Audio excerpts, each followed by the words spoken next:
Hello all, good morning. అందరూ ఎలా ఉన్నారు? బాగున్నారా? మేము కూడా చాలా బాగున్నాము.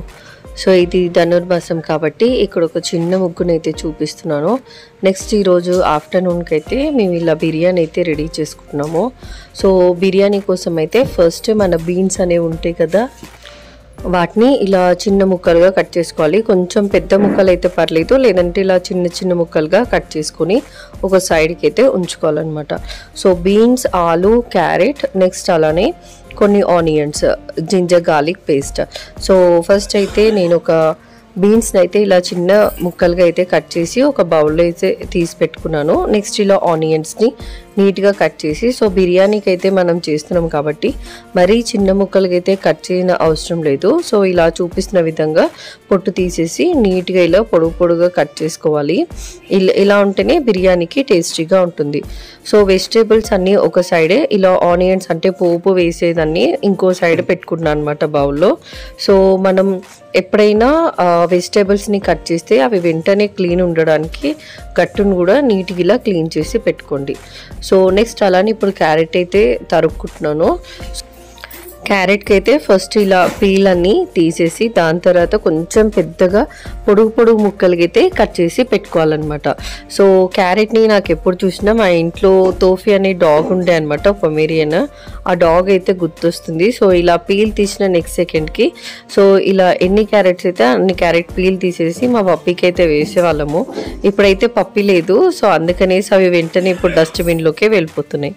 సో క్యారెట్ని కూడా ఇలా చిన్న ముక్కలుగా కట్ చేసుకొని మనకు కావాల్సిన వెజిటేబుల్స్ అన్నీ ఇలా నీట్గా కట్ చేసుకోవాలి. సో ఇక్కడైతే క్యారెట్ని బీన్స్తో పాటు కట్ చేసా కాబట్టి సో బీన్స్ దాంట్లోనే క్యారెట్ని కూడా యాడ్ చేస్తున్నాను. మీ ఇంట్లో కూడా డాగ్స్ ఉంటే ఖచ్చితంగా క్యారెట్ అనేది దానికి పెట్టండి. సో అది హెల్త్కి చాలా మంచిది డాగ్స్కి.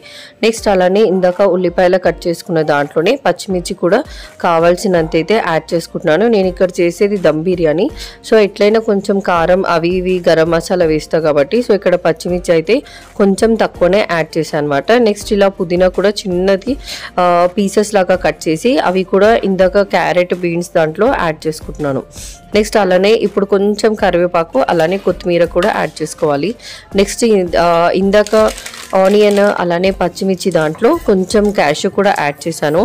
సో అల్లం వెల్లుల్లి పేస్ట్ని మాత్రం నేను మిక్సీలో వేయకుండా ఇలా మన అప్పడాల కర్ర ఉంటుంది కదా, సో దాంతో ఇలా మెత్తగా ఇలా చూపిస్తున్న విధంగా మంచిగా నూరుకోవాలి. టేస్ట్ కూడా ఫ్రెష్గా ఉండి చాలా బాగుంటుంది. సో వెజిటేబుల్స్ మీకు కావాలంటే క్యాలీఫ్లవర్స్, సో అలానే ఆలు కూడా యాడ్ చేసుకోవచ్చు. సో ఇక్కడ నా దగ్గర అయితే అవి ఎవరం తినం కాబట్టి మేము జస్ట్ క్యారెట్, బీన్స్, ఆనియన్ మాత్రం యాడ్ చేసాము. సో ఇంకా కుక్కర్ పెట్టేసుకొని కుక్కర్ కొంచెం వేడెక్కిన తర్వాత ఆయిల్ వేసేసి ఆయిల్ దాంట్లో మొత్తం బిర్యానీ సెట్ అంటే బిర్యానీ ఆకు, చెక్కే, లవంగ, కొంచెం షాజీరా, అలానే మనం ముందుగా తరిగి పెట్టుకున్న ఆనియన్స్, పచ్చిమిర్చి, అల్లం వెల్లుల్లి పేస్ట్, కొంచెం జీడిపప్పును కూడా యాడ్ చేసుకోవాలి ఇందులోనే. ఇప్పుడు ఆనియన్స్ అనేవి జస్ట్ ట్రాన్స్పరెంట్ కలర్ చేంజ్ అయ్యేంత వరకు ఇలా మంచిగా ఒక 2 to 3 minutes పాటు బాగా కలిపేసి మనం ముందుగా ఆల్రెడీ కట్ చేసి పెట్టుకున్న వెజిటేబుల్స్ కూడా ఇందులోనే యాడ్ చేసుకోవాలి. వెజిటేబుల్స్ ఇందాక లైట్గా కడగలి కాబట్టి ఇప్పుడు జస్ట్ వాష్ చేసుకొని సో ఇందులో అయితే కొత్తిమీర, కరివేపాకు, కొంచెం పుదీనా, అలానే ఆలు కానీ లేదంటే క్యారెట్స్, బీన్స్ ఇవన్నీ కలిపి ఇందులోనే యాడ్ చేసుకోవాలి. సో మీ దగ్గర బఠానీ ఉంటే బఠానీ కూడా యాడ్ చేసుకొని ఇంకా టేస్టీగా ఉంటుంది.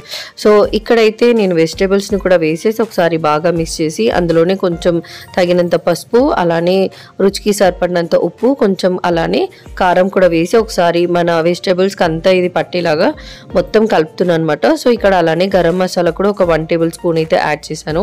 నెక్స్ట్ అలానే జీరా, అలానే ధనియాల పౌడర్ కూడా అయితే యాడ్ చేశాను. సో ఇది బాగా మిక్స్ చేసుకొని ఇందులోనే మనము మసాలా మంచిగా వెజిటేబుల్స్ పట్టిన తర్వాత కర్డ్ కూడా ఇందులో యాడ్ చేసుకోవాలి. కర్డ్ యాడ్ చేస్తే మనకి దమ్ బిర్యానీ టేస్ట్ వస్తుంది అనమాట.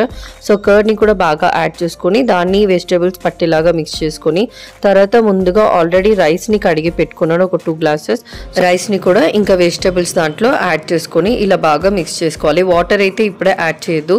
సో రైస్ అనేది కొంచెం మనకి మసాలా అంతా పట్టేలాగా నీట్గా ఫస్ట్ అయితే వాష్ చేసుకోవాలి.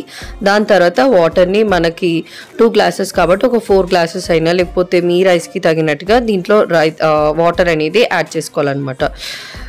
సో ఇప్పుడైతే మనకి రైస్ కూడా అందులో బాగా మిక్స్ అయిపోయింది కాబట్టి ఇంకా కుక్కర్ మీద అయితే మూత పెట్టేసి ఒక 2 to 3 విజిల్స్ వచ్చే వరకు ఉంచేసి ఇంకా కుక్కర్ని ఆఫ్ చేయాలన్నమాట. సో ఇక్కడైతే కుక్కర్ విజిల్ వచ్చే వరకు ఉంచాను.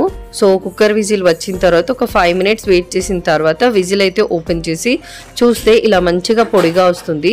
వెంటనే విజిల్ అనేది ఓపెన్ కూడా చేయడానికి అవ్వదు. సో వెంటనే విజిల్ వచ్చిన తర్వాత ఒక 5 to 10 minutes చల్లారిన తర్వాత రైస్ అనేది మనం చూస్తే ఇలా పొడిగా అవుతుంది. సో వేడివేడిగా ఇంకా మనం రైతాతో పాటు బిర్యానీ కూడా సర్వ్ చేసుకొని ఇంకా తినేద్దాము. సో ఇక్కడ నేను రైతాకైతే కొంచెం కర్డ్ని అలానే ఆనియన్స్ని అయితే తీసుకున్నాను. మీరు పచ్చిమిర్చి, కొత్తిమీర, కరివేపాకు కూడా మంచిగా యాడ్ చేసుకొని మంచిగా సర్వ్ చేసుకొని తినేయండి. సో ఇక్కడ ప్లేట్లు అయితే సర్వ్ చేస్తాను. చాలా అంటే చాలా టేస్టీగా వచ్చింది. ఒకసారి మీరు కూడా ట్రై చేసి ఎలా వచ్చిందో ఒకసారి కింద కమెంట్లో ఖచ్చితంగా చెప్పండి. సో ఇదైతే దమ్ బిర్యానీ. దమ్ బిర్యానీ అంటే చాలామంది ఫస్ట్ మ్యారినేట్ చేసి అయితే నానపెట్టుకుంటారు. సో ఇక్కడైతే బిర్యానీని మనం జస్ట్ అన్నీ కలిపి అంటే టైం సేవింగ్ పని కాబట్టి సో నేనైతే ఇలా చేసుకున్నాను అనమాట. సో నెక్స్ట్ అలానే మంచిగా మేము తినేసి దాని తర్వాత ఒక మ్యారేజ్ ఉంది. సో ఫ్రెండ్స్ తెలియని మ్యారేజ్కి మేము ఇలా కార్లో వెళ్తున్నాం అనమాట, అవుట్స్కట్స్. సో కార్లో వెళ్తూ కూడా వీడియో తీసాను. అవుట్స్కట్ కదా, రూట్ అయితే చాలా బాగుంది. ఒక 80 to 90 స్పీడ్లో అయితే మంచిగా వెళ్ళిపోయాం అనమాట ఫ్యామిలీ అందరం కలిసి. చాలా అంటే చాలా బాగా అయితే పెళ్ళి జరిగింది. జస్ట్ ఒక చిన్న క్లిప్ అయితే ఇక్కడ యాడ్ చేస్తున్నాను. పెళ్ళిలో అయితే భరత్లో బాగా అంటే బాగా డ్యాన్స్ చేశారు ఫ్రెండ్స్ వాళ్ళు. సో మేమైతే ఇంకా దూరం నించొని ఇలా వీడియో చూసుకొని మంచిగా ఎంజాయ్ చేశాను. సో న్యూలీ మ్యారీడ్ కపుల్ కూడా హ్యాపీ మ్యారీడ్ లైఫ్ అనమాట. సో ఒకవేళ నా వీడియో మీకు నచ్చినట్టయితే లైక్, షేర్, నేను సబ్స్క్రైబ్ అలానే బెల్ ఐకాన్ కొట్టడం మర్చిపోతుంది.